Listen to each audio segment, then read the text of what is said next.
नमस्कार, hello everyone. मैं Shiv Manish Kothari, Shiv foundation के पेपर वन अकाउंटिंग की इस क्लास में आप सबका स्वागत करता हूं। Chapter 10 partnership and LLP accounts हम कर रहे हैं और उसमें last unit 6 dissolution of the partnership firms and LLP के बारे में बात करेंगे। तो चलिए शुरू करते हैं इस चैप्टर को। Dissolution of the partnership firm का मतलब क्या है? हिंदी में जिसे विघटन कहते हैं। विघटन का मतलब क्या है कि पार्टनरशिप जो है उसका अस्तित्व उसके बाद नहीं रहेगा। क्या वजह है पार्टनरशिप को डिसोल्यूशन करने की? तो उसके लिए हम ये पूरा चैप्टर समझेंगे, उसकी अकाउंटिंग एंट्रीज क्या होगी वो भी देखेंगे और अलग अलग इलस्ट्रेशन के माध्यम से समझेंगे कि हमें एज एन अकाउंटेंट क्या रोल निभा। तो ये सारी चीजें हम इसमें पढ़ने वाले हैं। जब पार्टनर्स डिसोल्यूशन होगा पार्टनरशिप फर्म का, तो सब पार्टनर्स को अपना अपना हिस्सा जो है वो फर्म डिस्ट्रीब्यूट करेगी। तो उसकी जो अलग अलग मेथड्स है वो भी हमें समझनी। एक और कंसेप्ट हम समझेंगे, winding up of LLP. LLP जो है वो एक लीगल एंटिटी है, कायदा के द्वारा उसे मान्यता प्राप्त है। तो उसको बंद करने के लिए कुछ फॉर्मेलिटीज लगती है। इसे आप ऐसे ही पार्टनरशिप रूटीन जो होती है उस तरह से आप बंद नहीं कर सकते। तो उसकी जो वाइंडिंग अप प्रोसेस होगी वो हम समझेंगे। तो चलिए, एक ओवरव्यू है। जैसे कौन से सर्कमस्टेंसिंग है जिसको कारण पार्टनरशिप का डिसोल्यूशन होता है। एक तो है where the firm is constituted for a fixed term on the expiry of the term. मान लो कि भारत के अंदर कोई ओलंपिक्स वगैरह हो रहा है या तो आईपीएल हो रहा है, तो उसकी सीजन होती है या तो फिर गेम्स होती है। मान लीजिए कि ओलंपिक है 2026 लाइक दैट। एक फिक्स टर्म के लिए एलएलपी या पार्टनरशिप बनाई जाती है उसके कामकाज के लिए। तो ऐसी चीजों को जब उसकी एक्सपायरी पूरी होती है तो उसे बंद कर दिया जाता है। Where the firm is constituted to carry out one or more adventures or undertaking, then by completion thereof। मतलब ऐसा कोई, मैंने एक उदाहरण आपको स्पोर्ट्स का दिया, कोई नेचर की प्रवृत्ति हो सकती है या तो कोई टूरिज्म वगैरह की होती है। तो ऐसी चीजों के बाद ये इसे बंद कर दिया जाए। एक और जो सबसे ज्यादा कारण होता है डिसोल्यूशन का वो होता है by the death of a partner और by the education of the partners as an insolvent. मतलब कोई पार्टनर है वो नादार यानी कि इंसॉल्वेंट घोषित कर दिया जाता है कायदे के द्वारा। तो कोर्ट जब उसे इंसॉल्वेंट जाहिर करती है तो जो फर्म होगी जिसमें वो पार्टनर है उसको डिसोल्यूशन उसका करना पड़ता। हम आगे मेथड ऑफ पिसमिल डिस्ट्रीब्यूशन समझेंगे कि पार्टनर्स को जो उनके पैसे हैं वो वापस करने हैं। तो उसमें दो अलग अलग मेथड ज्यादा प्रचलित है। एक है मैक्सिमम लॉस मेथड और दूसरी है हाईएस्ट रिलेटिव कैपिटल मेथड। तो जब उसके एग्जांपल्स आएंगे हम उसे समझेंगे। सबसे पहले बात करते हैं, apart from the readjustment of the rights of the partner in the share of the profit by way of change in the profit sharing ratio and admission of a new partner or for retirement or death of a partner, another important aspect of the partnership account is how to close books of the account in case of dissolution। मतलब partnership का जब विघटन हो जाता है तो उसकी books किस तरह से बंद कर दी जाए, ये एक बहुत महत्वपूर्ण चीज है। In this unit, we will discuss the circumstances leading to the dissolution। इस तरह से पार्टनरशिप बंद होने के क्या कारण हो सकते हैं और साथ में we will discuss the special problem relating to the insolvency of the partner। कोई पार्टनर है जो इंसॉल्वेंट डिक्लेयर होता है तो क्या करना है, and the settlement of the partnership liability. मतलब जिन लोगों ने पार्टनरशिप फर्म को उधार दिया है तो वो पार्टनरशिप फर्म की लायबिलिटी है वो किस तरह से सेटल की जाती है। चलिए, ऐसे कौन से संजोग है circumstances leading to the dissolution of the partner. A partnership is dissolved or come to an end on the expiry of the term for which it was formed। मतलब ये तय किया जाता है कि चलिए एक पार्टनरशिप बनाते हैं और ये 3 साल के लिए काम करेगी। तो जैसे ही 3 साल पूरा होगा, पार्टनरशिप का डिसोल्यूशन करना अनिवार्य है। Completion of the venture for which it was entered into, मान लो कोई एक बिल्डर है, वो एक कॉलोनी बना रहा है 100 या तो 200 टेनामेंट्स की। तो वो इस तरह से पार्टनरशिप बनाएंगे कि जब इसके सारे मकान वगैरह बिक जाएंगे तो ये पार्टनरशिप को हम कंप्लीट डिसोल्यूट कर देंगे। या तो डेथ ऑफ ए पार्टनर, कोई पार्टनर का डेथ हो जाता है और रिमेनिंग पार्टनर्स ये चाहते हैं कि अब आगे बिजनेस नहीं करना है। इंसॉल्वेंसी ऑफ ए पार्टनर, मतलब कोई पार्टनर जो है वो insolvent declare. However, the partners or the remaining partner, in case of death or insolvency, may continue to do the business. In case of insolvency as well as death, remaining partner may continue the business. In such a case, there will be a new partnership, but the firm will continue. When the business comes to an end, then only it will be said that the firm has been dissolved. मतलब कि बाकी के case में ये कहा जाएगा, अगर partnership continue रहती है तो it is a reconstitution of the partnership. So कौन से संजोगों में पार्टनरशिप का डिसोल्यूशन होता है? पहली बात तो सभी पार्टनर्स एग्री कि फर्म को डिसोल्यूट करना है, वो वॉलंटरीली डिस्क्लोज मतलब डिसॉल्व कर सकते हैं। All the partner except one become insolvent. अगर सभी पार्टनर इंसॉल्वेंट हो जाते हैं तो पार्टनरशिप की डिसोल्वेशन जो है that will be handled by the creditors. The business becomes illegal. ये कैसे हो सकता है? ये मान लीजिए कि कोई बिजनेस है, जैसे कि मैं आपको बिहार का एग्जाम्पल दूं। बिहार में पहले लिकर जो था वो मान्य था सेल करना या परचेस करना वगैरह। तो उस समय अगर कोई लिकर शॉप है जिसके पास और पार्टनरशिप है और all of a sudden government बोलती है कि चलिए अब से प्रोहिबिशन लागू होगा, तो क्या होगा? वो बिजनेस अब इलीगल हो गया है तो उसको डिसोल्यूट करना जरूरी बन। इन case of partnership at will, a partner give notice of the dissolution. मतलब पार्टनरशिप रूटीन प्रोसेस है और जिसमें कोई पार्टनर है उसको ये हक है, कोई भी पार्टनर, कि अब इसे बंद करनी है तो वो नोटिस दे सकता है। सबसे important the courts order dissolution. Court को जब लगता है कि पार्टनरशिप है वो देश के हित में या लोगों के हित में काम नहीं कर रही है तो बंद करने के आदेश भी दे सकते हैं। The court has the option to order a dissolution of a firm in the following circumstances. लेकिन कोर्ट कब बंद करवाएगी, पार्टनरशिप को डिसोल्यूट करवाएगी? तो when a partner has become an unsoundful mind, कोई पार्टनर है वो अनसाउंडफुल माइंड है का हो जाता है तो बिजनेस आगे कैरी नहीं कर पाएगा, या तो उसका जो खुद का शेयर है वो दूसरे पार्टनर जो है उसको नहीं देंगे, ऐसी कोई संभावना हो। Where a partner suffers from permanent incapacity, मतलब वो आगे बिजनेस करने के लिए लायक नहीं रहता है, इनकैपेसिटी हो जाती है। Where a partner is guilty of misconduct of the business, कोई एक पार्टनर है या एक से ज्यादा पार्टनर पार्टनरशिप में कोई ऐसा कार्य करते हैं, मिसकंडक्ट करते हैं जिससे पार्टनरशिप को कंटिन्यू रखना सही नहीं। Where a partner persistently disregards the partnership agreement, मतलब जो पार्टनरशिप डीड में लिखा है उसको ओवरलुक करके अपनी मनमानी करता है तो भी कोर्ट आदेश दे देता है कि इस पार्टनरशिप को डिसॉल्व कर दिया। Where partner transfer is interest और share to a third party, यहाँ पर क्या होगा कि बाकी के एग्जिस्टिंग पार्टनर्स को अगर ये मान्य नहीं है तो वो कोर्ट में जाएंगे और कोर्ट ऑर्डर करेगा कि भाई अगर आप सबकी इच्छा नहीं है तो इसको डिसोल्यूट कर दो। Where the business cannot be carried on except at a loss, मतलब कि कुछ भी हो बिजनेस में सिर्फ लॉस ही रहेगा, प्रॉफिटेबल नहीं रहेगा, तो भी कोर्ट आदेश देगा कि अब इसे आप वाइंड अप कर दो।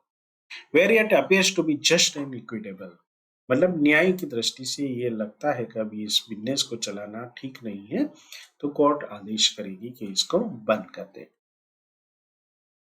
अब कॉन्सिक्वेंसेस ऑफ द डिसोल्यूशन, मतलब जब डिसोल्यूशन करेंगे तो उसके परिणाम क्या?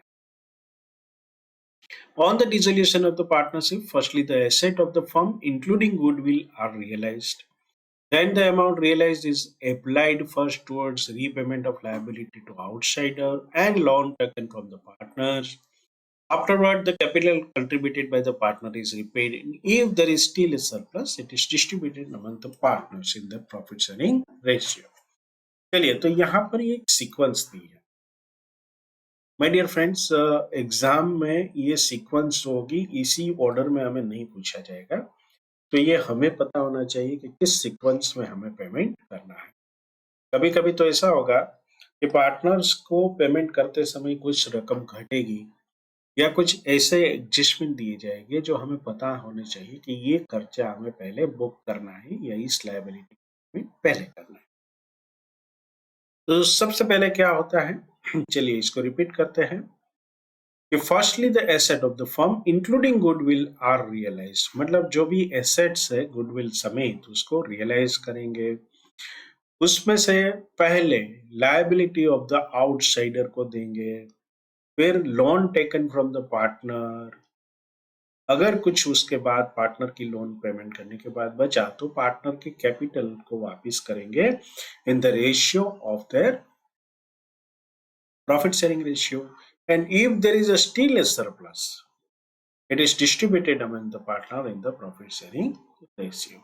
चलिए तो ये इस बात बन गई। अब conversely, after payment of liability of the firm and repayment of the loan from the partner, if the asset of the firm left over are insufficient to repay in full, the capital contributed by each partner, the deficiency is borne by the partner in the profit sharing ratio. आपको समझा देता हूँ। Suppose 3 partner है A B C, तीनों की capital 1 lakh each है। अब outside liability asset realise हो गई, आउटसाइड लायबिलिटी का पेमेंट कर दिया और फर्म के पास सिर्फ 50,000 रुपये। क्या होगा? तो ये तीनों की कैपिटल भी वापस करने के पैसा नहीं है, there is a deficit. 3 lakh रुपए में से 2.5 लाख रुपया नहीं है, सिर्फ 50,000। तो ये 50,000 का डिस्ट्रीब्यूशन इनके प्रॉफिट शेयरिंग रेशियो के आधार पर कर दिया जाएगा। Deficiency is borne by the partner in the profit sharing ratio. चलिए, according to the provision contained in section 48 of the Partnership Act, upon dissolution of the partnership, the mutual rights of the partner, unless otherwise agreed upon, are settled in the following manner. ये section याद रख लेना, 48 number की क्या कहती है कि partners का सेटलमेंट आपस में कैसे होगा। पहली बात तो है, losses including deficiency of the capital R paid first out of the profit, next out of the capital, and lastly, if necessary, by the partners individually in the proportion in which they are entitled to share the profit. एक बहुत ही महत्वपूर्ण चीज है। Normal partnership में partners are liable for collectively and as well as severally, मतलब individually.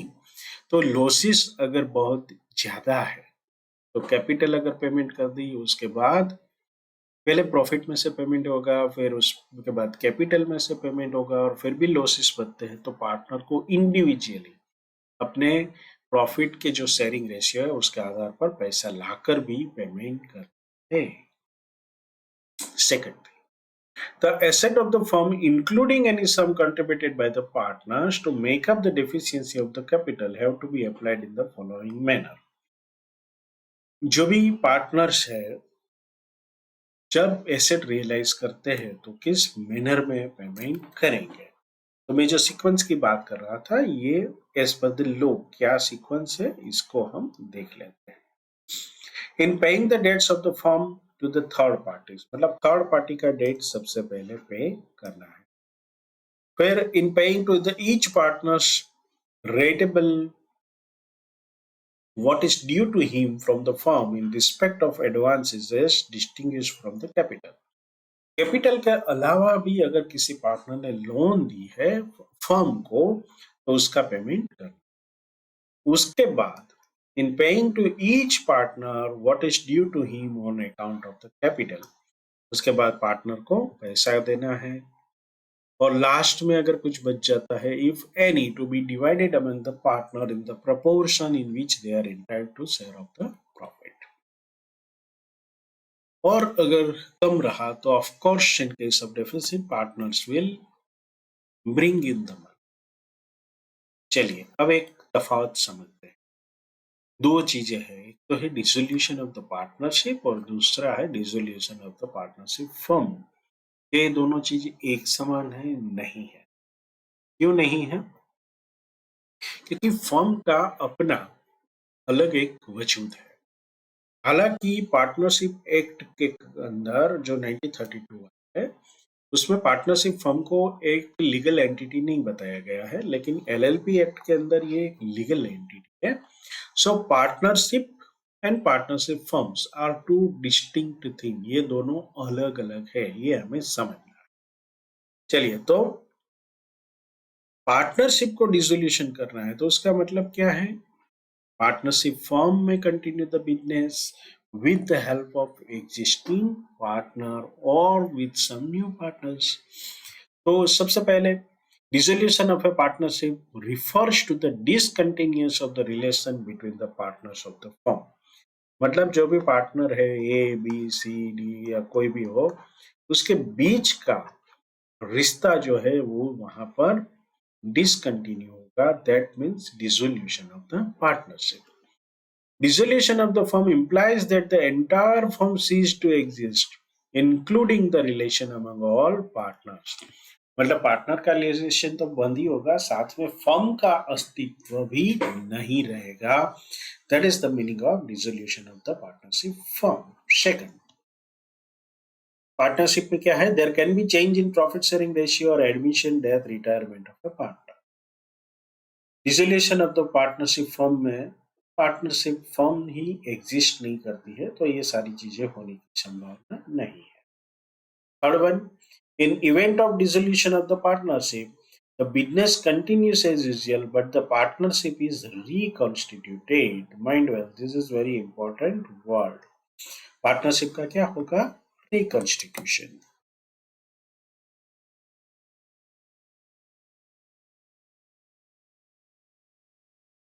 Partnership firm के case में क्या होगा? In event of dissolution of the firm the business cease to end. ज्यादातर ये सेंटेंस सभी में रिपीट होगा in case of the firm. जब पार्टनरशिप का डिसोल्यूशन करना है तो उसमें कोर्ट का इंटरवेंशन नहीं हो। जबकि dissolution of the partnership firm, court has the inherent power to intervene. Court उसमें इंटरवीन कर सकता है। By its order of firm can be dissolve. Court firm को डिसॉल्व करने का ऑर्डर भी दे सकती है। Economic relationship among partners may remain same or a change in case of partnership, जबकि फर्म के केस में economic relationship among partners come to an end। Asset and liabilities are revalued, new balance sheet is prepared। यहाँ पर क्या होगा? Assets are sold and realized, liabilities are paid off। Partnership के case में revaluation account बनाया जाएगा, जबकि firm के केस में रियलाइजेशन अकाउंट बनाया जाए। मतलब जो भी एसेट आप बेचोगे उसका जो फंड आएगा that will be credited to the realisation account, और रियलाइजेशन अकाउंट को डेबिट करके आप आउटसाइड लायबिलिटी पे करोगे। Asset and liabilities are revalued after winding up of the existing partnership. मतलब लायबिलिटी एंड एसेट को रीवैल्यू करेंगे, यहाँ पर सेटल होगा। Book of accounts are not closed, जबकि यहाँ पर book of accounts are closed. So this was the distinction between partnership firm and partnership itself. चलिए, अभी कुछ स्पेशल केस की यहाँ पर बात है। Dissolution before the expiry of a fix term. एक फिक्स टर्म थी लेकिन उससे पहले डिसोल्यूशन का। A partner who on admission pays a premium to the other partner with a stipulation that the firm will not be dissolved before the expiry of a certain term will be entitled to a suitable refund on premium or of such part as may be reasonable if the firm is dissolved before the term has expired। मतलब कि A and B partner है, वो सी को invite करते हैं कि भैया तुम भी हमारे साथ ज्वाइन करो। सी बोलता है कि मैं ज्वाइन करूंगा, लेकिन आपको 3 साल के लिए बिजनेस चलाना है। अब ये ए और बी के प्लान अलग थे। जैसे ही सी ने एंट्री की, गुडविल के नाम पे उसके पास से मान लो 5 लाख रुपए ले लिए। अब ये दोनों 1 साल में बोलते हैं कि इस बिजनेस को बंद करना है। तो क्या होगा? ऐसे केस में डिसोल्यूशन के लिए सी के पास ये अधिकार है कि वो बोलेगा कि आप मैंने जो एक्स्ट्रा प्रीमियम मैंने पे किया है उसका कुछ हिस्सा मुझे वापस कर दो। So that is as per the law.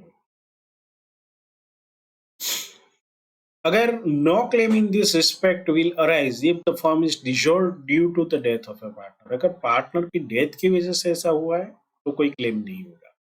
The dissolution is mainly due to the partners claiming refund on misconduct. मतलब सी ने एंट्री ली और सी ने खुद ने घोटाले शुरू कर दिए, या तो कहीं पर उसने गवर्नमेंट या बैंकों में फ्रॉड करना शुरू कर दिया। तो ऐसे वक्त में पार्टनरशिप बंद होने के कारण उसको उसका प्रीमियम वापस नहीं किया जाएगा। The dissolution is the pursuance of an agreement containing no provision for the return of the premium। मतलब पहले से ही ए और बी ने बता दिया है कि भैया देखो, कभी भी बंद करे 3 साल तक बिजनेस चलाएंगे, लेकिन अगर बीच में बंद कर देते हैं तो तुम्हें कोई रिफंड नहीं मिलेगा। तो इसी चीज में कोई क्लेम एराइज नहीं हो। The amount to be repaid will be such as is reasonable, having regard to the terms upon which the admission was made and to the length of the period agreed upon and the already expired. Any amount that becomes due will be borne by other partner in their profit sharing ratio। मान लो 3 लाख रुपए लिए थे, 1 साल business चला। सी बोलता है कि एक काम कीजिए, आपने 1 साल बिजनेस चलाया है, मुझे 2 लाख रिटर्न कर। अगर उसका क्लेम जेन्यून है तो ए और B will pay the amount from their respective profit sharing ratio. चलिए आगे बढ़ते हैं और एक नए कंसेप्ट को समझते हैं। यह है closing of the partnership books on dissolution. तो क्या होगा? रियलाइजेशन अकाउंट बनाएंगे। अब तक हमने रिवैल्यूएशन अकाउंट बनाए हैं, profit and loss adjustment account बनाया है, तो अभी एक रियलाइजेशन अकाउंट को समझ लेते हैं। To close books of the account of the partnership firm, we need to transfer all the asset and liabilities to realization account। Given below is the specimen। मतलब जरूरी नहीं है कि ऐसा ही हो, लेकिन ऐसे क्या इसमें है? ट्रेडिशनली ये डेबिट साइड है और ये क्रेडिट साइड है। तो यहाँ पर क्रेडिट क्या होगा? Sundry liability, provision, bank cash, partners capital, bank cash realise from the asset and partner के कैपिटल अकाउंट सारे क्रेडिट कर दिए जाएंगे। डेबिट क्या होगा? सन्ड्री एसेट, उसमें से जो भी है excluding cash, bank, debit balance and P&L account. उसके बाद बैंक और के कोई एक्सपेंस है रियलाइजेशन के, वो पे किए जाएंगे। फिर पार्टनर के कैपिटल अकाउंट के एक्सपेंसेस पे किए जाएंगे। Partners capital account profit on realisation अगर है तो वो उसका डिस्ट्रीब्यूशन इसी अकाउंट से होगा। एक और महत्वपूर्ण चीज है कि फर्म की अगर गुडविल है उसका क्या करना है। Treatment of the goodwill at the time of the dissolution of firm. तो क्या करेंगे? If goodwill appears in the balance sheet, it is considered as purchase goodwill and it treated like any other asset and is transferred to realization account। मान लो business शुरू करते समय ये goodwill purchase किया हुआ है और बैलेंस शीट के अंदर दिखाई पड़ता है, तो क्या होगा? उसको भी अदर एसेट की तरह रियलाइजेशन अकाउंट में ट्रांसफर कर। If goodwill does not appear in the balance sheet, no entry is required for this. If something is realized or goodwill is purchased by any one of the partner, then either cash account is debited or partner's capital account is debited and realization account is credited। मान लो अच्छा खासा business है, let's take example of anything, कोई grocery shop है वो अच्छी चल रही थी, अब किसी कारणवश इसको डिसोल्यूट करना है। एक पार्टनर बोलता है कि एक काम कीजिए, मैं इसी नाम से बिजनेस चलाऊंगा अकेले, आप ये गुडविल का जो पैसा है 2-3 लाख रुपया मैं पे कर देता हूँ, तो उसका अकाउंट डेबिट होगा और पार्टनर का या तो कैश लाएगा या उसके कैपिटल अकाउंट को डेबिट करके रियलाइजेशन अकाउंट को क्रेडिट कर दिया जाएगा। अभी एक एग्जाम्पल हमें समझना है कि भी किस तरह से हमें बुक्स बंद करनी है। एक कॉम्प्रिहेंसिव एग्जाम्पल है, हम समझेंगे, सभी प्रकार के एडजस्टमेंट इसमें आ जाएंगे, बहुत ही सिंपल एंट्रियाज है। तो चलिए शुरू करते हैं।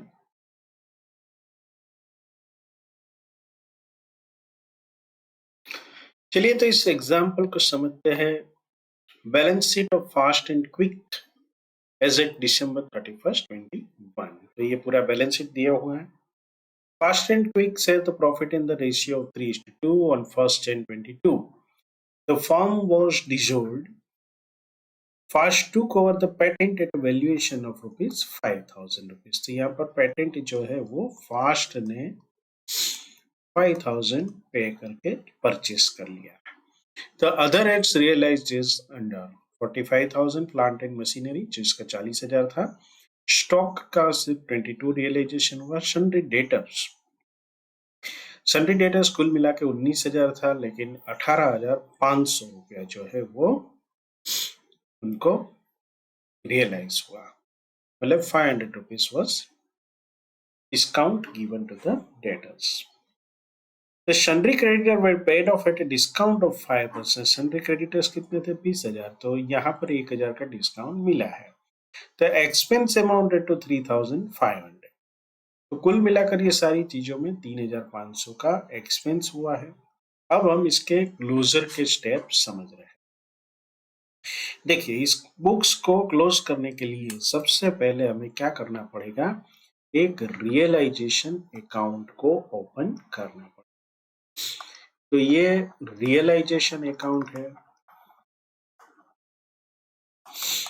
सबसे पहले सभी एसेट को ट्रांसफर करेंगे। एसेट को जब ट्रांसफर करते हैं तो नेचुरली क्या होगा, रियलाइजेशन अकाउंट डेबिट, पर्टिकुलर जो भी अकाउंट्स है वो सब क्रेडिट हो जाएगा। तो इसकी जो जर्नल एंट्री रहेगी वो क्या बनेगी, रियलाइजेशन अकाउंट डेबिट,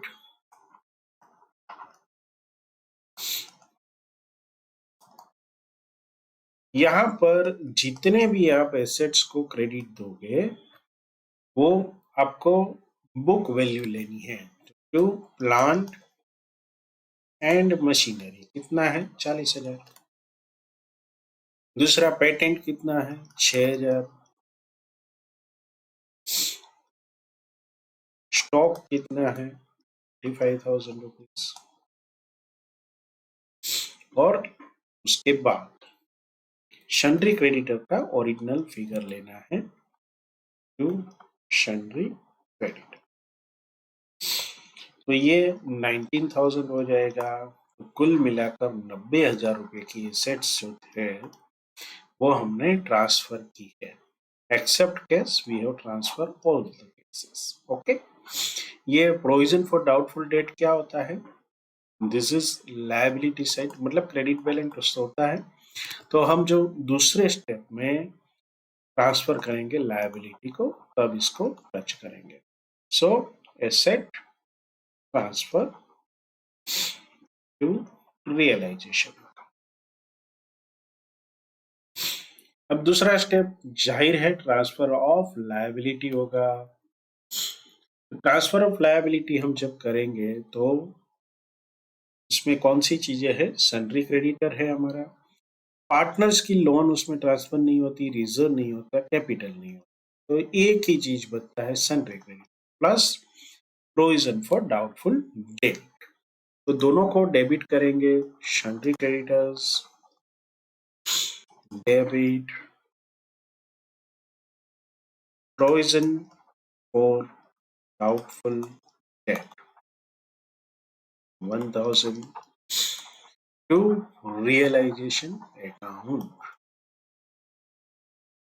तो ये जो है हमारा 21,000 रुपीज हो जाए। मैं यहाँ पर रियलाइजेशन अकाउंट में ग्रॉस फिगर डाल देता हूँ। आप इंडिविजुअल लिखना है अगर पूछा गया एग्जाम में तो एसेट जो है वो हमने डेबिट की, सो टू एसेट्स 90,000 बाय लायबिलिटी 21,000। चलिए, तो अब तीसरा स्टेप में क्या करना है, जो एक्चुअल आपको मिला है पैसा, कितना पैसा मिला है 85,500, इसको रियलाइजेशन अकाउंट में क्रेडिट करना है। तो डेबिट कौन होगा, cash account. So by realisation 85,500, इसकी जर्नल एंट्री कैसे होगी, cash account will be debited, cash account 85,500 to realization account। 85,500 किस चीज का है, सेल ऑफ सन्ड्री एसेट्स। चलिए नेक्स्ट, अभी जो हमें पार्टनर ने एक ये एसेट टेक ओवर किया है तो उसकी एंट्री करेंगे।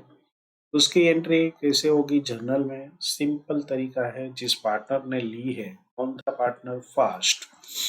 सो fast capital account debit 5,000 to realisation account 5,000। यहाँ पर आपको लिखना है patent taken over by fast. अब ये स्टेज पर हमें क्या कर देना है, जो सन्ड्री एक्सपेंसेस हुए हैं रियलाइजेशन के, उसको पेमेंट कर। चलिए, कितना रुपया पेमेंट करेंगे, 3,500। कहां से करेंगे, कैश में से। तो cash account will be credited, realisation account will be debited.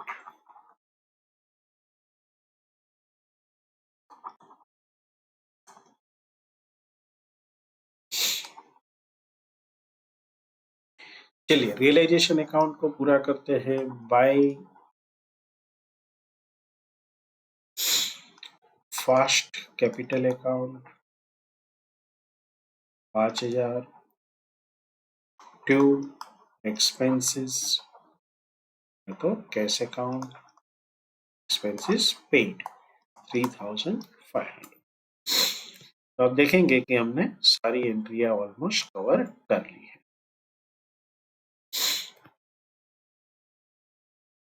अभी नेक्स्ट स्टेप हमारा क्या होगा, जो भी क्रेडिटर्स है उसको हमें पेमेंट करना है। तो क्रेडिटर को कितना रुपया पे किया है देख लेते हैं। क्रेडिटर को हमने 1,5% यानी कि 1,000 रुपीज से हमें डिस्काउंट लिया है और 1,000 रुपीज कम दिए हैं, तो हमें उसको पेमेंट करना है। तो चलिए, to creditors 19,000 rupees, general entry once again realization account debit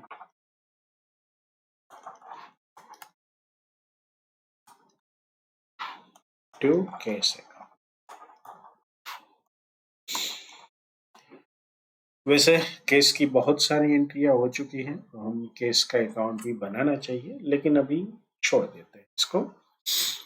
और ये यहाँ पर हमारा देखिए ट्रांजेक्शन सभी पूरे हो चुके हैं, तो रियलाइजेशन अकाउंट के फिगर्स निकालते हैं। 21,000, 85,500 प्लस 5,000, 11,500, 90,000, 3,500, 19,000। ये ज्यादा है, 1,12,500 डेबिट जो है वो ज्यादा है। तो ये डिफरेंस कहां से आएगा, बाय कैपिटल अकाउंट। कौन है partner, fast and quick. Ratio क्या है, 3:2। 1000 जो शॉर्ट हो रहा है उसको ये रेशियो में हमें डिवाइड करना है 3:2, माने फास्ट जो है 600 रुपया देगा और क्विक जो है वो 400 रुपया देगा। चलिए, तो ये काम हो गया हमारा। इसकी जर्नल एंट्री डाल देते हैं। General entry fast capital account and quick capital. This is loss on realization.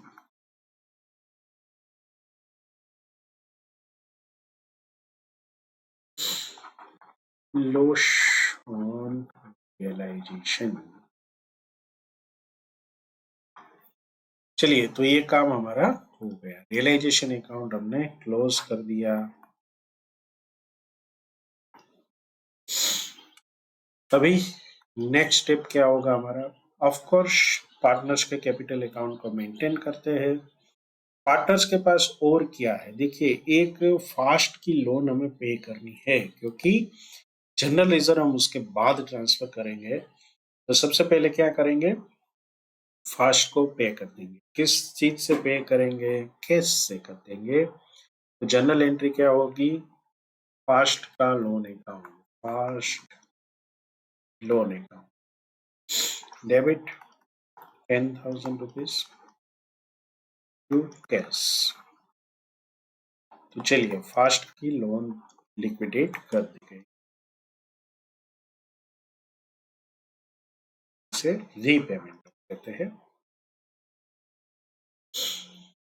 अभी जनरल रिजर्व में 10,000 पड़ा है, उसका क्या करेंगे? उसको कुछ नहीं करना है, पार्टनर को प्रॉफिट शेयरिंग रेशियो के आधार पर दे देना है। कितने पार्टनर है? 2। रेशियो क्या है? 3:2। सो 6,000 एंड 4,000। अभी हमें क्या करना है? अभी पार्टनर्स को फाइनल पेमेंट करके कैश अकाउंट को क्लोज करते हैं। लेकिन पार्टनर के अकाउंट में बैलेंस कितना है कैसे पता चलेगा? तो उसके लिए उसका अकाउंट बना लेते हैं। एक तो ये हमारा फास्ट हो गया, एक क्विक हो गया। Fast and quick. चलिए, सबसे पहले हमारी एंट्री कौन सी है? उसकी capital 30,000, 25,000।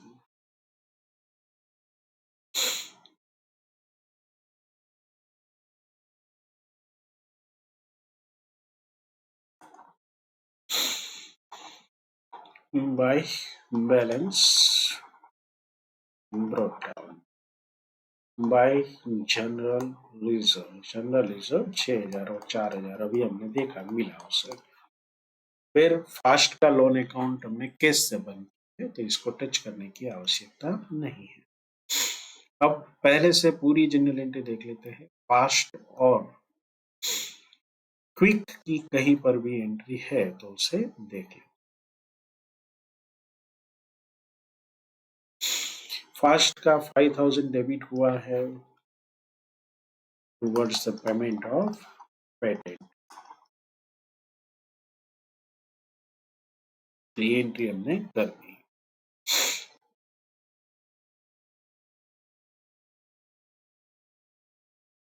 Loss on realisation, to loss on realisation मतलब रियलाइजेशन अकाउंट को हमने क्रेडिट कर दिया। कितनी अमाउंट थी? 600 एंड 400। चलिए, तो ये हो गया। फिर लोन अकाउंट का कैश पेमेंट किया था। जनरल रिजर्व हमने ट्रांसफर किया 6,000 एंड 4,000 रुपीज। अब क्या बचा है? अब उसको कैश पेमेंट। तो चलिए, इसका टोटल कर लेते हैं और टू कैश पेमेंट कर देते हैं। This is 36,000, this is 29,000 rupees. ये 29 में से कितना रुपीज जाएगा? 400। सो 28,600। यहाँ पर 36 में से 31,000 माइनस 600 यानी 30,400। सो इतना कैश पेमेंट करेंगे तो कैश भी नील हो जाएगा। तो माय डियर फ्रेंड, इस तरह से हमें ये अकाउंट बनाना है। स्टेप्स जैसे मैंने बोला, रियलाइजेशन अकाउंट में सबसे पहले हमने एसेट्स और लायबिलिटी को ट्रांसफर किया, फिर एक्सचेंज जो भी था वो क्रेडिट कर दिया, जो पार्टनर ने टेक ओवर किया था वो कर दिया हमने, फिर एक्सपेंसेस डेबिट किए, क्रेडिटर को जो पेमेंट किया आउटसाइड लायबिलिटी को उसको, फिर जो बचा इसमें लॉस था इसीलिए, अदरवाइज इसमें सरप्लस होता तो हम पार्टनर्स के कैपिटल अकाउंट को क्रेडिट कर देते। हमने यहाँ पर ज्यादा अकाउंट नहीं बनाए हैं, लेकिन रियलिटी में क्या करना है, रियलिटी में सभी अकाउंट को आपको क्लोज करना है। कैसे क्लोज करेंगे मैं आपको डायरेक्टली इसका प्रेजेंटेशन दिखा देता। ये सब एंट्री हमने जर्नल एंट्रीज देखी, जितनी भी हमने की तो जनरल एंट्रीज जो थी वो इस तरह की।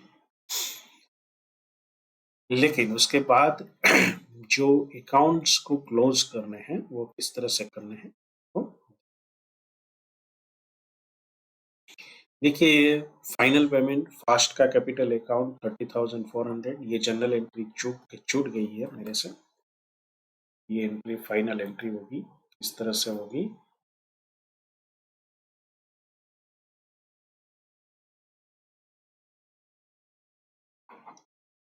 Fast capital account debit 30,400, क्विक्स capital account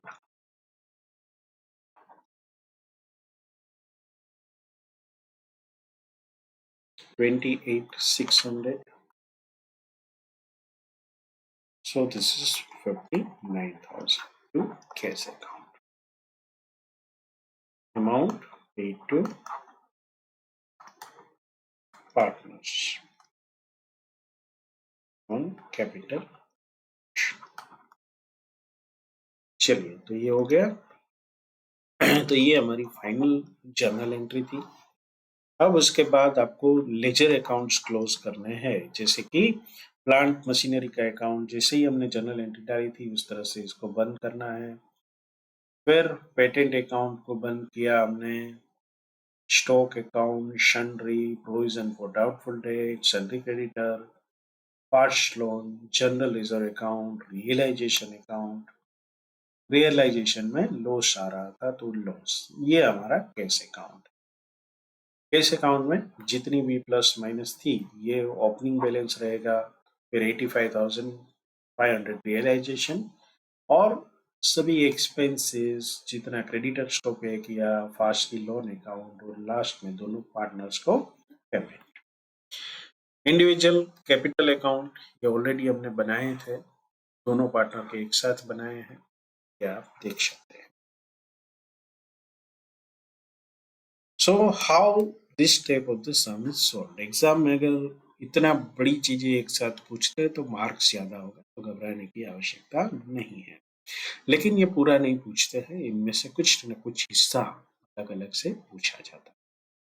so my dear friends, इतनी डिस्कशन के बाद अब हम आते हैं इलस्ट्रेशन नंबर 1 की।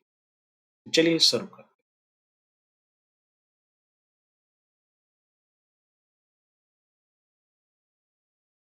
So let's start with the illustration number 1. X, Y, and D are partners of the firm XYZ and Company, sharing profit and losses in the ratio of 4:3:2. Following is the balance sheet of the firm as on 31st March 22. यहाँ पर general reserves है, बाकी सब normal process है। Partner of the firm decided to dissolve the firm on the above set date, मतलब 31st मार्च को। Fix asset realise 5,20,000 and book debt 4,40,000, मतलब दोनों मिलाकर अगर हम देखते हैं तो ये होता है 9,60,000, 9,60,000। स्टॉक वेर वैल्यूड एट 250, मतलब वहां पर आप देखेंगे कि स्टॉक जो है 3 लाख का है, लेकिन 2,50,000 उसकी वैल्यू तय की गई। And it was taken over by the partner Y, तो वाई के कैपिटल अकाउंट को डेबिट करेंगे जहां की इतना फंड ऑलरेडी पड़ा है। चलिए आगे बढ़ते हैं। Creditor allowed discount of 5% in the expense of the realisation amounted ₹6,000। तो क्रेडिटर्स जो है उसको 3,20,000 देना था, लेकिन अब उन लोगों ने 95% पे ले लिया है पैसा, तो 3,04,000 उनको पेमेंट करेंगे। 6,000 रुपया जो है वो एक्सपेंस हुआ है। You are required to prepare realisation account, partners capital account and cash account, मतलब 3 चीजें बनानी है। तो सबसे पहले शुरू करते हैं रियलाइजेशन अकाउंट से। रियलाइजेशन अकाउंट जो है उसकी पहली 2 एंट्री बहुत ही इजी होती है। उसमें क्या होता है, जितनी भी एसेट होती है और लायबिलिटी होती है उसे हम ट्रांसफर करते हैं। तो यहाँ पर आप देखेंगे कि फिक्स एसेट है, तो फिक्स एसेट को हम डेबिट करेंगे 5 lakhs। उसके बाद sundry debtors 5 lakhs and stock in trade 3 lakh.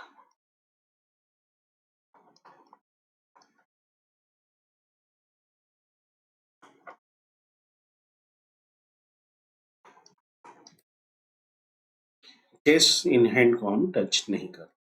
फिर आता है, यहाँ पर सिर्फ एक ही एंट्री बची है और वो है सन्ड्री क्रेडिटर्स। ये 3,20,000 है। ये हमारी इंटरनल एंट्री हुई। अब जब हम एसेट को रियलाइज करते हैं, मतलब सेल करते हैं, तो पैसा आया है। कितना पैसा आया? 9,60,000। तो by cash 520 and for 40 it is 9,60,000 rupees cash से आया। हमें एक और अकाउंट बनाना है, कैश अकाउंट। तो कैश अकाउंट को भी आप साथ में बना सकते हो और अलग से भी बना सकते हो। कैश का ओपनिंग बैलेंस कितना है? 10,000।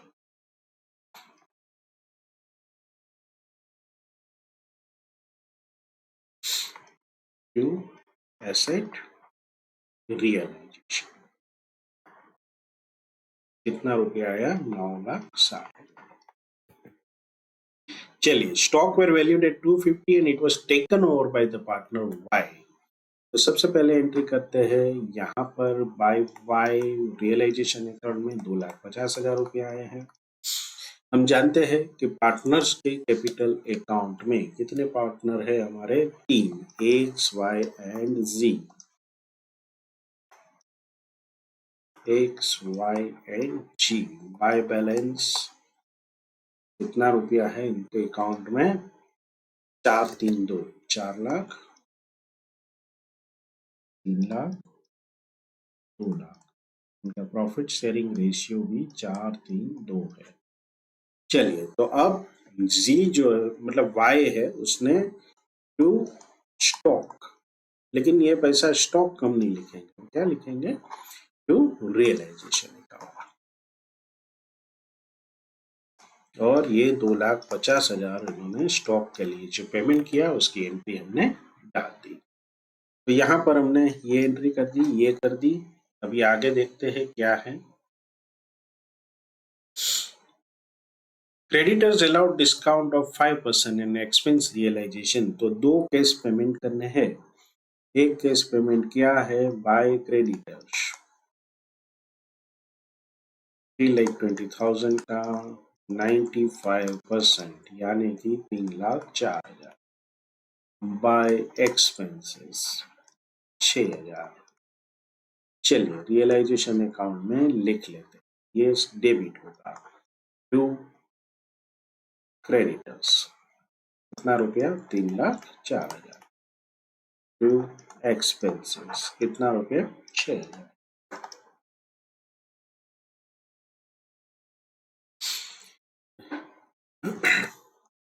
यहाँ पर हमने सभी एंट्रियां कंप्लीट कर ली हैं, तो सभी अकाउंट को क्लोज करेंगे। रियलाइजेशन अकाउंट में आप देखेंगे कि ये लॉस की स्थिति बन रही है। तो पहले डेबिट देख लेते हैं, 5 लाख, 3 लाख, 5 लाख, 3,04,000 एंड 6,000। 16,10,000 का पेमेंट हुआ है। ये 16,10,000 के सामने क्रेडिट कितना मिला है?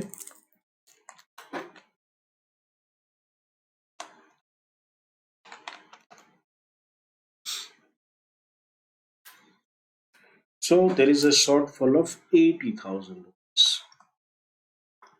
तो ये by capital account of partners, capital account, loss on realisation, X, Y, Z.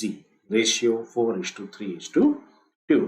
So divide 80,000 divided by 9. Multiply दो बार दबाएंगे 4 से पहले तो 3,55,556, फिर 3 2,66,667, फिर 2 1,77,777।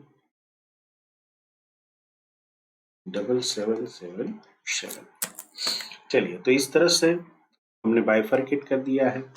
पार्टनर्स कैपिटल अकाउंट में आ जाते हैं, तो ये तीनों लोग टू लॉस ऑन रियलाइजेशन को ट्रांसफर करेंगे।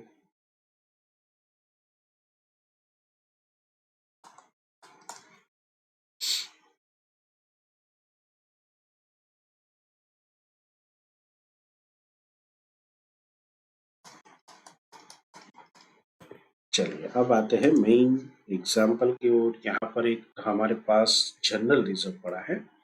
जनरल रिजर्व का रूल क्या कहता है कि जो भी जनरल रिजर्व है उसको आप पार्ट करें। तो bye general reserve in the ratio of 4:3:2। 90,000 है, डिवाइडेड बाय 9। इनको मिलेगा 40,000, इनको 30,000, इनको 20,000। चलिए, ये हमारा काम पूरा हो चुका है। अब कितना हमने कैश पेमेंट करना है वो देख लेते हैं। टू कैश, so 4,40,000, 3,30,000, 2,20,000,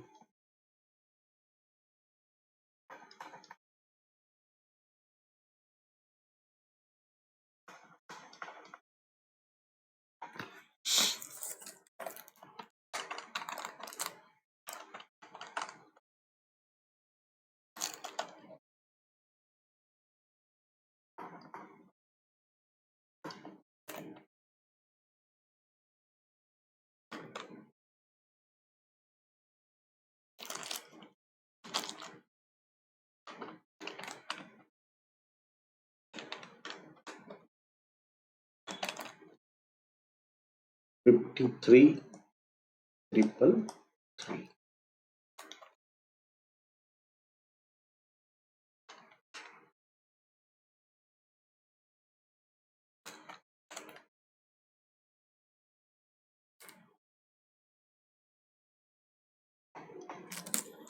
चलिए, अब आते हैं कैश अकाउंट के ऊपर। By X, Y and Z कितना कितना पेमेंट किया? 404,445,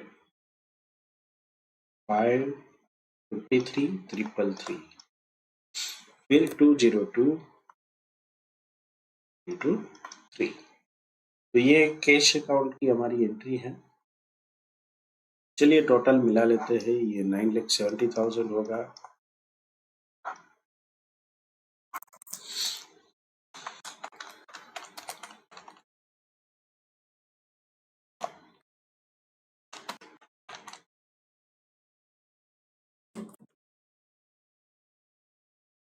यहाँ पर 1 रुपीज का डिफरेंस आ रहा है, तो शायद हमारी कहीं यहाँ पर मिस्टेक है। एनीवे,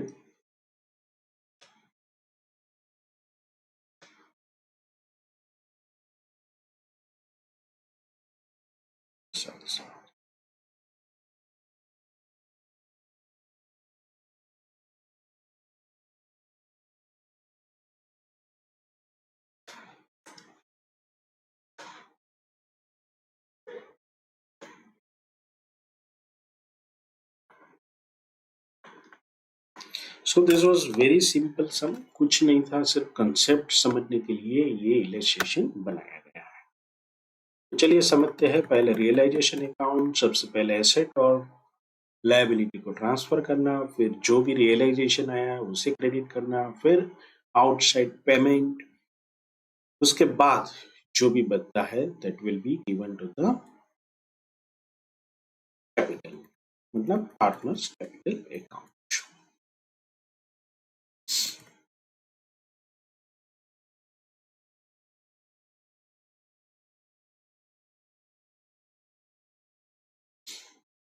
सो फ्रेंड्स, यहाँ पर एक नया कंसेप्ट के साथ हम शुरुआत करते हैं, consequences of insolvency of A partner.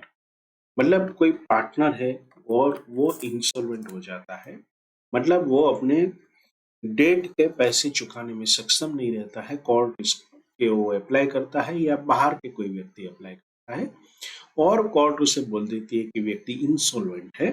तो ऐसे संजोगों में क्या होगा? If the capital account of the partner is in debit after his share of loss or profit has been adjusted therein, the firm will not have sufficient cash or asset to pay off the amount due to the other partner until the amount is repaid by the partner whose account is in debit. If, however, the partner is insolvent, the amount will not be realized. In such a case, the deficiency may be borne by the solvent partner in the profit sharing ratio, in according to the principle stated in the well-known case of Garner versus Murray. तो ये एक British अदालत में दिया गया case का judgement है जो वर्षों से हर एक अकाउंटिंग स्टूडेंट को पढ़ाया जाता है। और वो क्या कहता है कि जो भी सॉल्वेंट पार्टनर है they will born the remaining amount in case of any one partner becomes insolvent. In the latter case, the deficiency would be borne by the solvent partners in proportion to their capital and not in the proportion which they share profit and losses. यहाँ पर एक महत्वपूर्ण चीज क्या है कि जो insolvent हो गया उसका अकाउंट में डेबिट है, वो कुछ दे नहीं पाएगा, लेकिन जो पार्टनर अभी सॉल्वेंट है लेकिन उनको पैसे अपनी कैपिटल के प्रोपोर्शन में देते हैं, not in the share of the profit and losses. तो ये इसका एग्जाम्पल जब हम करेंगे तो अच्छी तरीके से समझेंगे, क्योंकि ये एक ऐसा मतलब इन पर्टिकुलर केस है कि यहाँ पर हमें ध्यान रख के एग्जाम में सोल्व करना है। एग्जाम में गार्नर वर्सेस मुरे ऐसा नहीं लिखा होगा, तो हमें ये समझकर पूरे डिटेल्स को समझकर हमें इसको सॉल्व करना है। So, if a partner goes into the insolvent, then the following are the consequences. चार अलग अलग हमें यहाँ पर इंसिडेंट दिया हुआ है। The partner adjudicated as insolvent ceases to be a partner on the date on which the order of adjudication is made. मतलब वो पार्टनर नहीं रहता है। Second thing, the firm is dissolved on the date of the order of the adjudication unless there is a contract to the contrary.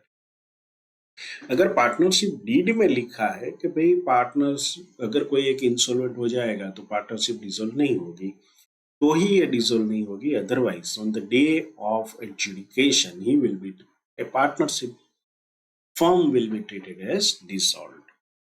The estate of the insolvent partner is not liable for any act of the firm after the date of the order of adjudication. मतलब कि मान लो कि partner का कुछ हिस्सा बचा है और एडजुडिकेशन का ऑर्डर आ गया और उसके बाद जो पार्टनर सॉल्वेंट थे उन्होंने कोई ऐसा कार्य किया जिसमें लायबिलिटी खड़ी हो सकती है, तो भी इंसॉल्वेंट पार्टनर उसके लिए जिम्मेवार नहीं है। Fourth one, the firm can not be held liable for any act of the insolvent partner after the date of adjudication. मतलब पार्टनर को एडजुडिकेट कर दिया गया इंसॉल्वेंट के तौर पर, फिर भी वो बाजार में घूम के फर्म के नाम से अगर कुछ रुपया उधार ले जाता है, क्योंकि मार्केट में सबको नहीं पता होगा तो वो कुछ और लोगों के पास से उधार ले सकता है in the name of firm. ऐसा पास्ट में होता था, क्योंकि उस वक्त सभी टेक्नोलॉजी इतनी फास्ट नहीं थी। आज भी हो सकता है, there is no issue in that, लेकिन उसके लिए फर्म जिम्मेदार। चलिए एक और कंसेप्ट समझते हैं, loss arising from insolvency of A partner. एक पार्टनर जो है वो इंसॉल्वेंट होता है तो और उसके कारण लॉस होता है तो क्या होगा? When a partner is unable to pay his debt due to the firm, he is said to be insolvent and the share of the loss is to be borne by other solvent partner, following the decision in the English case of Garner and Murray. According to this decision, solvent partner have to bear the loss due to insolvency of a partner and have to categorically put that the normal loss on realization of the asset to be borne by all partners, including insolvent partner in the profit sharing ratio, but a loss due to the insolvency of the partner has to be borne by the solvent partner in the capital ratio. तो ये बाकी जो अगर कोई abnormal loss वगैरह होता है तो वो सभी पार्टनर शेयर करते हैं अपने प्रॉफिट शेयरिंग रेशियो में, लेकिन ये पर्टिकुलर चीज में हमने ये रिपीट कर रहे हैं ये चीज कि भाई जब कोई पार्टनर इंसॉल्वेंट हो जाता है और उसके बाद लॉस जब बनता है तो सॉल्वेंट पार्टनर के कैपिटल के रेशियो में ये लॉस है वो कौन बेयर करेगा? Solvent partner. The determination of the capital ratio for this has been explained below. उसमें नीचे explanation है. The provision of the Indian Partnership Act are not contrary to the Garner versus Murray rule. However, if the partnership deed provides for a specific method to be followed in case of insolvency of a partner, the provision is for the deed should be applied. तो यहाँ पर क्या कहता है कि Indian partnership act में इस rule को फॉलो करता है, लेकिन partnership deed, which is the agreement among the partner, has a more say in the matter. मतलब पहले पार्टनरशिप डीड देखी जाएगी, उसमें कुछ अगर नहीं लिखा है इंसॉल्वेंसी के बारे में तभी जाके ये रूल को अप्लाई किया जाएगा। अब कैपिटल रेशियो को कैसे गिनना है? The partners are free to have their fixed or fluctuating capital in the firm. तो ये तो होता है। If they are maintaining capital at fixed amount, then all adjustment regarding their share of the profit, interest on capital, drawings, interest on drawing वगैरह जो है are done through current account, which may have debit or credit balance, and insolvency loss is distributed in the ratio of the fixed capital. तो जहां पर दो type के account maintain होते हैं, करंट एंड फिक्स, वहां पर ratio of the fix capital देखा है।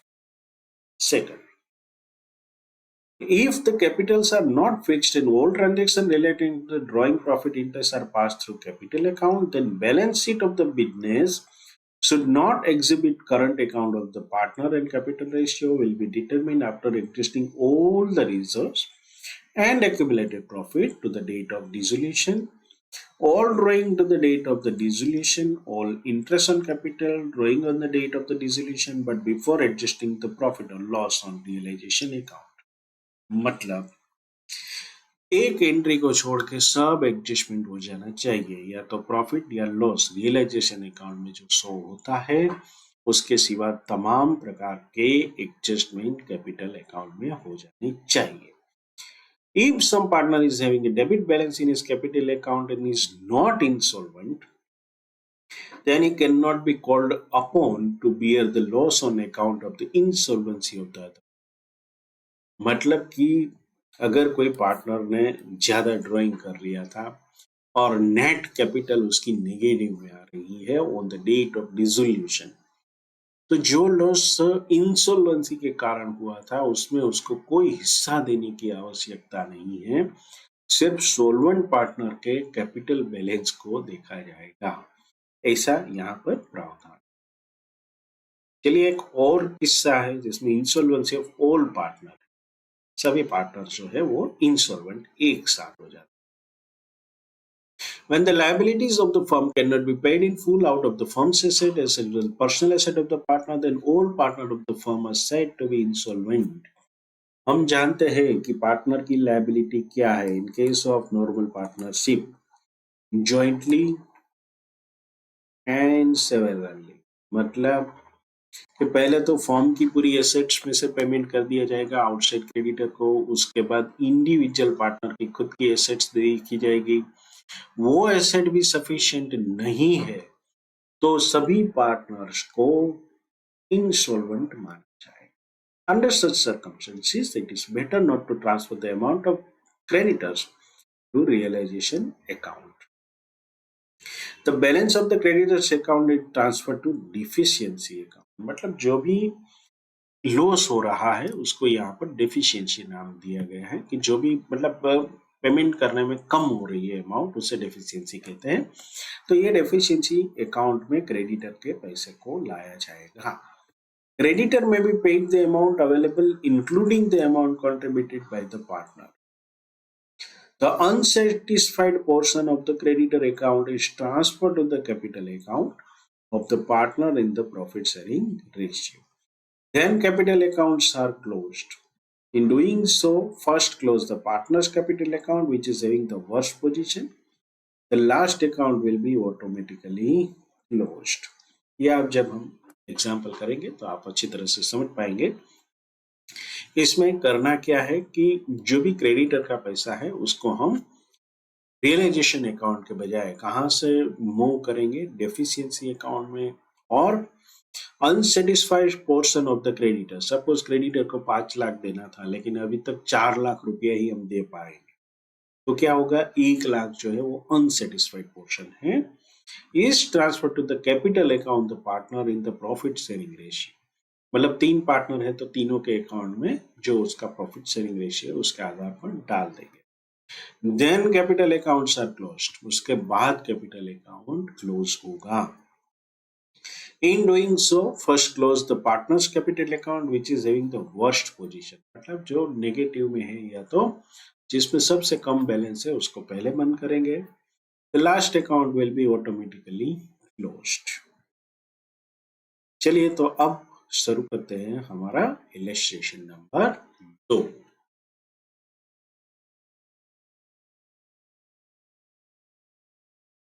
Illustration number 2. P, Q and R were partners sharing profit and losses in the ratio of 3:2:1. No partnership salary or interest on the capital being allowed. चलो और कुछ देना नहीं। Their balance sheet on 30 June 2020 is as follows. Fixed capital है P and Q की 20,000, R की 10,000। Current account P and Q का है, जबकि R का करंट अकाउंट नेगेटिव में चल रहा है, मतलब उसकी 400 रुपीज ड्रॉइंग है। लोन फ्रॉम P ने लोन भी दे रखा है 8,000 रुपीज का। उसका पेमेंट जो है वो भी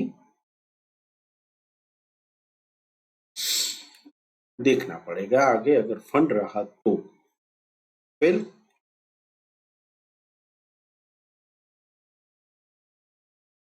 हमारे पास जो एसेट्स है उसमें ट्रेडमार्क है। आप देखेंगे कि यहाँ पर जब लॉस मेकिंग फॉर्म होती है तो ट्रेडमार्क की कोई वैल्यू नहीं रहती है। Free hold property, plant equipment, motor vehicle जो कि बहुत पुरानी हो चुकी है, 700 rupees is the book value. Stock, debtors, cash at bank सिर्फ 200 रुपया बचा है। और प्रॉफिट एंड लॉस अकाउंट जो है वो एसेट साइड में पड़ा है, 12,000 रुपया ऑलरेडी लॉस हो चुका है। On 1st July 22, the partnership was dissolved. Motor vehicle was taken over by the Q at the value of rupees 500, but no cash passed specifically in respect of this transaction. मतलब उसके capital account में हम debit करेंगे। Sale of the other assets realise the following amount. Trademark का कितना रुपया मिला है, कुछ नहीं, ये नील दिखा रहा है कि ट्रेडमार्क की वैल्यू अब नहीं है। Free hold property and trade debtors कितने के थे, 2000 के थे, उसके सामने सिर्फ 1600 रुपया रियलाइज हुआ है। स्टॉक 3,900 का था, उसमें 3,000। प्लांट एंड इक्विपमेंट 12,800 का था, सिर्फ 5,000। मतलब हर जगह पर लॉस छाया हुआ। ट्रेड क्रेडिटर्स वेर पेड 11,700, मतलब ये 12,400 के सामने 11,700 का payment in full settlement. The cost of dissolution amounted to rupees 1,500. The loan from P was repaid. P and Q were both fully solvent and able to bring in any case required, but R was forced into bankruptcy. Mind well, अगर कोई एक partner जो है वो bankrupt हो जाता है और बाकी के दो पार्टनर अगर सॉल्वेंट है, तो हमारे यहाँ हमने जो अभी लॉ की डिस्कशन किया थोड़ी देर पहले, वो कौन सा लॉ अप्लाई होगा, जिसमें एक फेमस हमें दिखाया गया गार्नर वर्सेस मुरे के केस के अंदर जो रूल्स बनाए गए हैं, वो क्या कहता है कि ये पार्टनर्स के कैपिटल रेशियो फिक्स कैपिटल है, तो फिक्स कैपिटल के रेशियो में ये डिस्ट्रीब्यूट होगा, whatever the loss borne by the solvent part. यहाँ पर फिक्स कैपिटल दोनों पार्टनर पी एंड क्यू की 20,000 ईच है, तो ऐसे संजोगों में हम क्या करेंगे, दोनों के पास से इक्वली फंड कलेक्ट करेंगे। हालांकि रेशियो क्या है, रेशियो इज 3:2:1। ये एक प्रिंसिपल अगर आपने दिमाग में नहीं रखा तो मतलब ये कंसेप्ट बहुत ही इंपॉर्टेंट है। और मैंने जैसे आपको कहा था कि कहीं पर लिखा नहीं होगा कि आपको ये गार्नर एंड मुरे केस का इस्तेमाल करना है, सिर्फ इस तरह की सिचुएशन दी होगी, तो हमें इसका ध्यान रखना है। अब करना क्या है,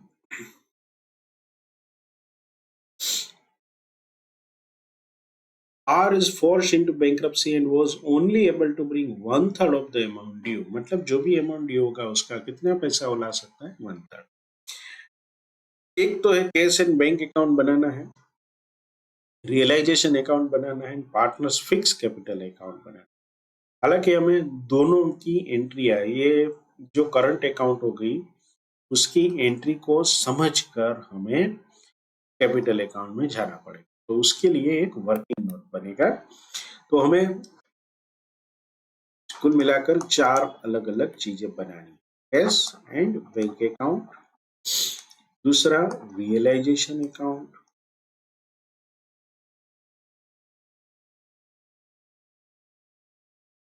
पार्टनर्स कैपिटल अकाउंट, एंड एक हमारा वर्किंग बनेगा पार्टनर्स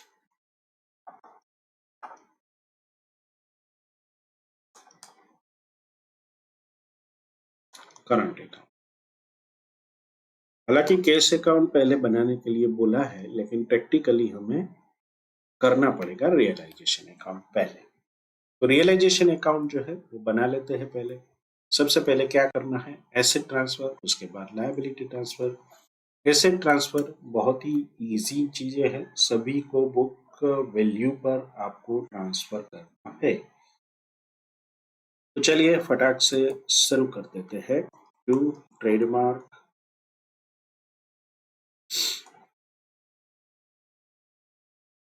फ्री होल्ड प्रॉपर्टी,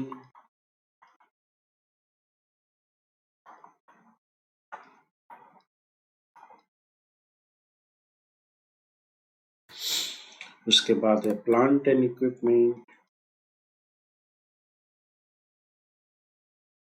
इसकी वैल्यू है 12,800। उसके बाद है मोटर व्हीकल, 700 रुपीज। स्टॉक 3,900 का है।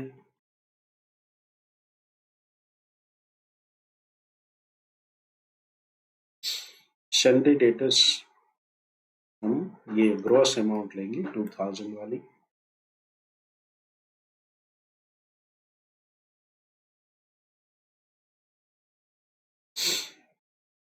चलिए, तो यहाँ पर और कुछ हमें लाना नहीं है, तो हमारी एसेट साइड कंप्लीट हुई है। अभी लायबिलिटी साइड में आप देखेंगे कि लोन फ्रॉम द पी को हमें ट्रीट नहीं करना है, पार्टनर की लोन है, अदरवाइज वो लायबिलिटी होती है। फिक्स कैपिटल करंट अकाउंट को अभी छोड़ देते हैं, उसका अलग से हमें वर्किंग नोट बनाना है। ट्रेड क्रेडिटर्स और ये 100 रुपया प्रोविजन वाला, सिर्फ दो चीजें जाएगी हमारे लायबिलिटी।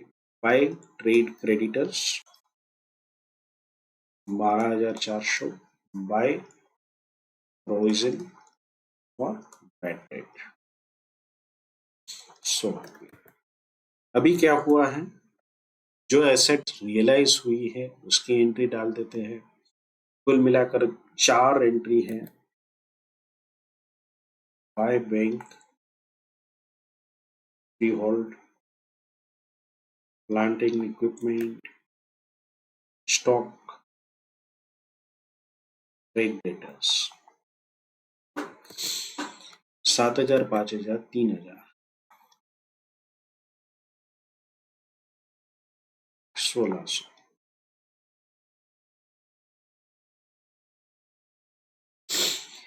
कार जो है वो क्यू ने 500 रुपीज में ली है, तो बाय क्यू कार का है 500 रुपीज।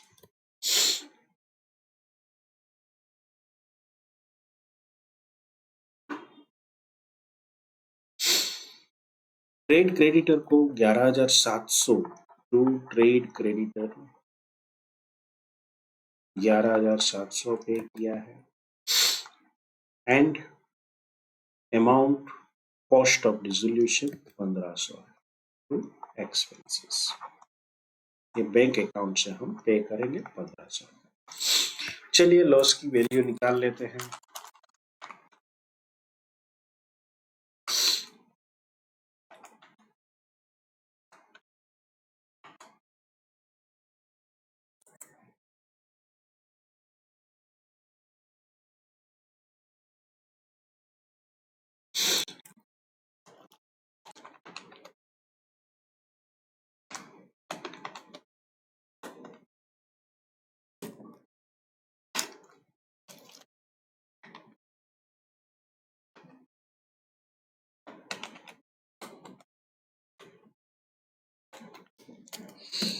$51,000 is the amount.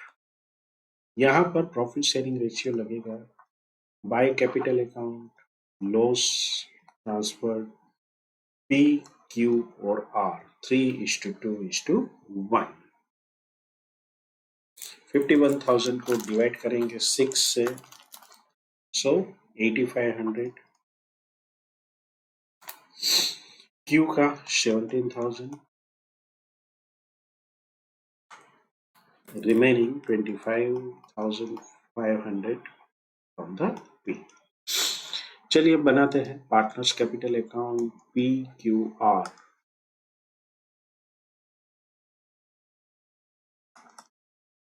लेकिन जो लॉस की एंट्री होगी वो पार्टनर्स कैपिटल अकाउंट में नहीं जाएगी। किसमें जाएगी? Partners current account.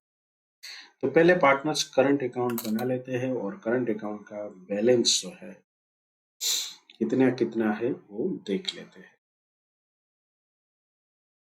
आर के करंट अकाउंट में डेबिट है 400 रुपीज, बाकी के दोनों में क्रेडिट है। So P Q R current account balance, यहाँ पर 500 ये क्रेडिट है, 9,000 ये भी क्रेडिट है, ये 400 डेबिट बैलेंस। अभी लॉस मतलब लेस करेंगे इसमें से, लॉस ऑन रियलाइजेशन। कितनी अमाउंट है? 25,500, 17,000।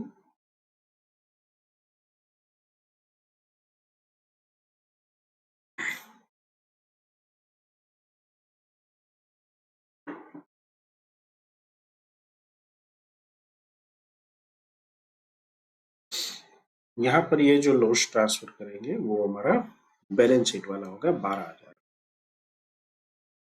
फाइनली करंट अकाउंट में से हमें लॉस मिलेगा। तो ये 12,000 का जो हम डिस्ट्रीब्यूशन करेंगे दैट इज 3:2:1। तो यहाँ पर 3:2:1 जब हम करते हैं 12,000 का, तो 50% इज द, यहाँ पर आप देखेंगे तो 4,000 होगा और ये 12,000। divided by 6 multiply 3 9। चलिए, तो ये जो नेट फिगर निकलेगा एडजस्टेड करंट बैलेंस कहते हैं इसे। तो ये डेबिट हम कर रहे हैं, ये भी डेबिट कर रहे हैं, ये भी डेबिट। तो ये 5500 डेबिट होगा। सिर्फ क्यू के अकाउंट में पैसे है तो ये 5000 क्रेडिट बैलेंस बनेगा और ये पूरा का पूरा 2400 जो है वो डेबिट बनेगा। जब कैपिटल अकाउंट में इसको हम ट्रांसफर करेंगे तो ये कैपिटल अकाउंट में क्या होगा, दो लोगों टू करंट अकाउंट। कितनी अमाउंट है 5500 इनका 2400 और सिर्फ क्यू के अकाउंट में बाय करंट अकाउंट बैलेंस आएगा 5000। ओपनिंग बैलेंस ट्रांसफर कर लेते हैं। ये पार्टनर्स कैपिटल अकाउंट है और ये फिक्स्ड वाला बैलेंस यहाँ पर आएगा 20,000, 20,000 और 10,000, जो कि हमने पहले देखा था। कुल मिलाकर 50,000 की कैपिटल है। चलिए, अभी इसमें कोई रिजर्व वाला तो है नहीं, तो बाकी जो बचाएगा उसका क्या करेंगे हम, एंट्रियाज जो है वो हमें डालनी शुरू करनी है। रियलाइजेशन अकाउंट में जो लॉस आया है उसको हम ट्रांसफर करेंगे टू रियलाइजेशन अकाउंट 25,500, 17,000, 8,000। क्यू को एक कार मिली है टू कार अकाउंट 500 जो कि हमने रियलाइजेशन अकाउंट में ली है। तो इतनी एंट्री के बाद अब क्या करना है, तो जो पैसा हमें पता है कि हमारा एक पार्टनर जो है वो इंसॉल्वेंट हो चुका है। कौन इंसॉल्वेंट हो चुका है, आर। तो 10,000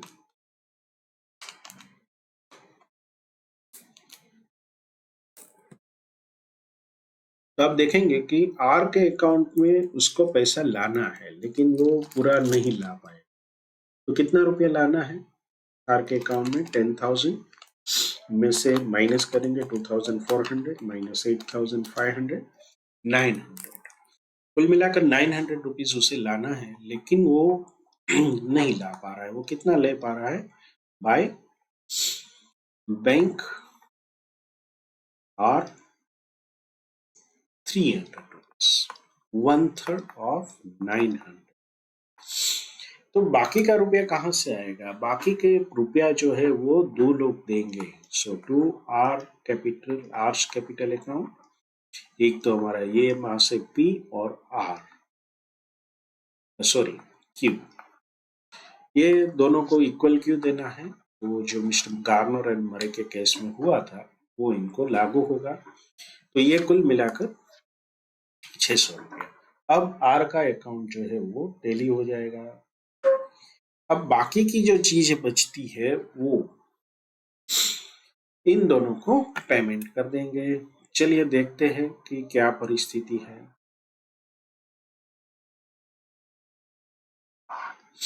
टू बैंक, ये दोनों को पेमेंट मिलेगा। आर का अकाउंट यहाँ पर क्लोज हो जाएगा। ये 10,900 है,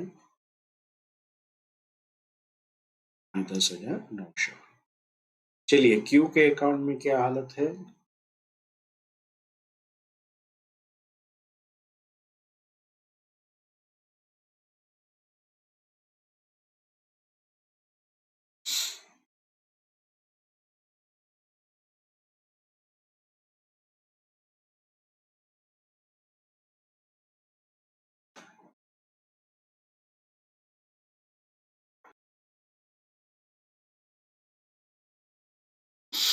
यहाँ पर हम एक चीज हमें देखनी है कि रियलाइजेशन अकाउंट में ये दोनों जो हमारे मित्र है उसको loss amount P and Q जो है वो पैसा मतलब वो सॉल्वेंट है, तो ये दोनों हमारे कैश अकाउंट में फंड लाएंगे। तो यहाँ पर बाय कैश होगा उनके अकाउंट में, बाय कैश कितना होगा जो भी उनके अकाउंट में से डेफिसिट हुई है, तो 25,500।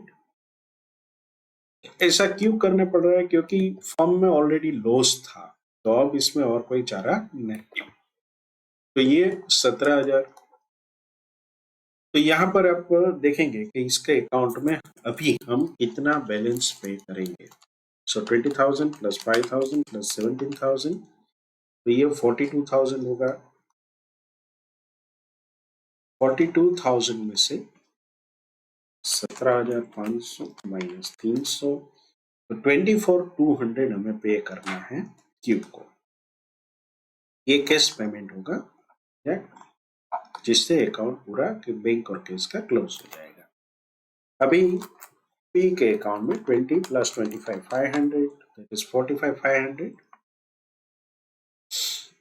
45,500 माइनस 5,500 माइनस 25,500 माइनस 300, तो 14,200 जो है वो किसको पेमेंट करना है, ये हमें पे करना है पी को।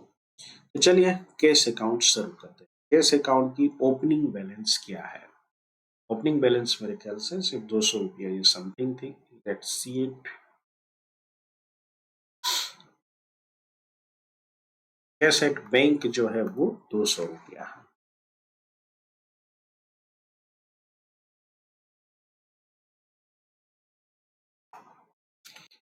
अभी इसके बाद क्या हुआ, रियलाइजेशन हुआ। बाय रियलाइजेशन अकाउंट, एक तो हमने पेमेंट किया क्रेडिटर्स को, फिर एक्सपेंसेस को, तो ये था 11,700 और ये था 1,500। उसके बाद एसेट जो सेल की, तो 4 एसेट सेल की है, आप चारों को एक साथ लिख सकते हो to realisation account. Freehold property,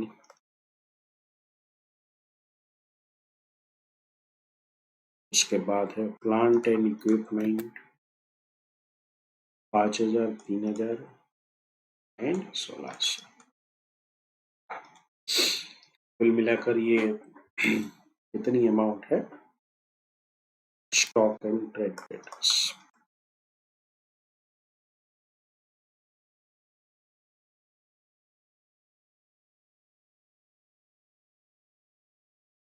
दो हमारे लोग जो मित्र थे मिस्टर पी एंड क्यू, उसको कैश लानी थी, तो वो कैश लेके आएंगे और कैपिटल अकाउंट में हमने क्रेडिट किया। तो पी एंड क्यू, आर का जो है वो सिर्फ 300 रुपीज आया था। पी एंड क्यू को कितना रुपया लाना था, 25,500 एंड 17,000। तो ये सारी कैपिटल में एंट्री जाएगी 800 एंड 42,000।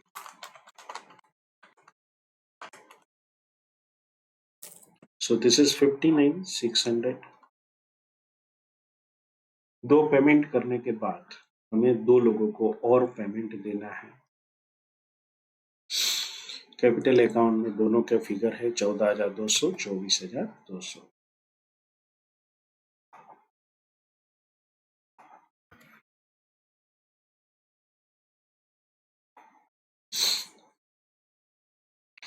एक हमें और पेमेंट करना था बाय पीस लोन। जब ये पैसा रियलाइजेशन का आया तो पी के 8,000 रुपीज को हमने पेमेंट कर, so it is 5,000 loan from P. चलिए अभी ये टोटल अगर टेली हो जाता है 59,600, तो हमारी एंट्रिया सही है।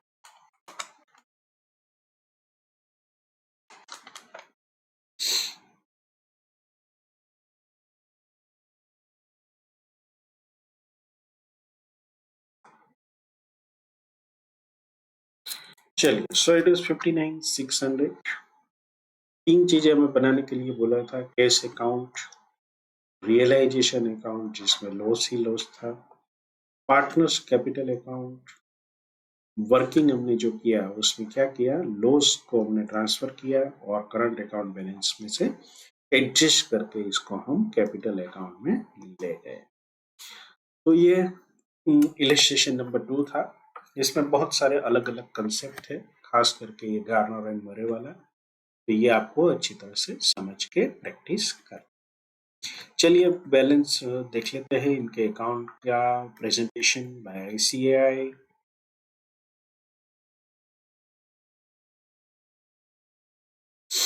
This is partners capital account and दो नोट यहाँ पर लिखी है, इसे हम समझ लेते हैं। P and Q and R will bring cash to make good their share of the loss on realization. In actual practice, they will not be bringing any cash, only a notional entry will be made. अब देखेंगे कि यहाँ पर हम जो कर रहे हैं उसमें क्या है, मैं आपको कैश अकाउंट दिखाता हूँ तो आपको समझ में आए कि ये क्या कहना चाहते हैं। देखिए, P एंड Q पहले पैसे ला रहे हैं 25,200 और ये 17,000। उसके बाद क्या होता है, P जो है वो 14,200 वापिस विड्रॉ करता है अंत में, Q है 24,200 वापिस अंत में विड्रॉ करता है। तो इन रियलिटी ऐसा नहीं होता है। इन रियलिटी क्या होता है कि ये 14,200 मतलब इसमें से माइनस होकर रिमेनिंग अमाउंट जो है वो P लाता है, जबकि Q क्या करता है, Q सिंपली 7,200 घर पे ले, तो ये एंट्री आमने सामने क्रॉस हो जाएगी, दैट्स इट। बाकी जो है बचता है तो उसका कोई हिसाब किताब नहीं होता, मतलब वो सिंपली छोड़ दिया जाता है, ऐसा इस लाइन का।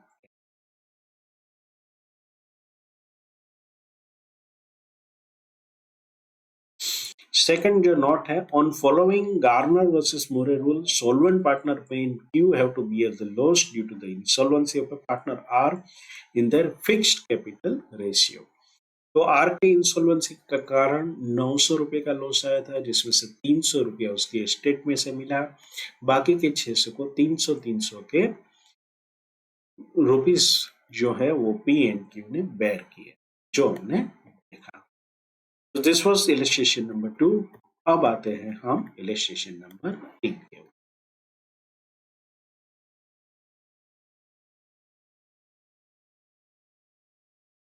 सो फ्रेंड्स, ये यूनिट 6 का पहला सेशन हम यहाँ पर विराम लेते हैं। Dissolution of the partnership firms and LLPs के अंदर सीखने लायक बहुत सारी चीजें हैं, और अभी शायद 1-2 सेशन हम करेंगे, और उसके बाद हम करेंगे प्रीवियस एग्जाम में पूछे गए क्वेश्चंस फ्रॉम दिस चैप्टर। ये चैप्टर बहुत ही महत्वपूर्ण है, मिनिमम 10 से लेके 15-20 मार्क तक क्वेश्चन पूछे जा सकते हैं। सो टेक केयर, प्रैक्टिस करते रहिए, और एक छोटी सी रिक्वेस्ट, अब तक आपने इस चैनल को सब्सक्राइब नहीं किया है, please subscribe, share among with your friends. आप अपनी मीनिंगफुल कमेंट्स देंगे कि भाई मुझे क्या इम्प्रूवमेंट की आवश्यकता है, तो बहुत अच्छा रहेगा। और अगर वीडियो अच्छा लगता है तो जरूर लाइक कीजिए, लेकिन सबसे इम्पोर्टेंट चीज है अगर कोई है तो वो है प्रैक्टिस, अकाउंटिंग की प्रैक्टिस करते रहिए। All the best.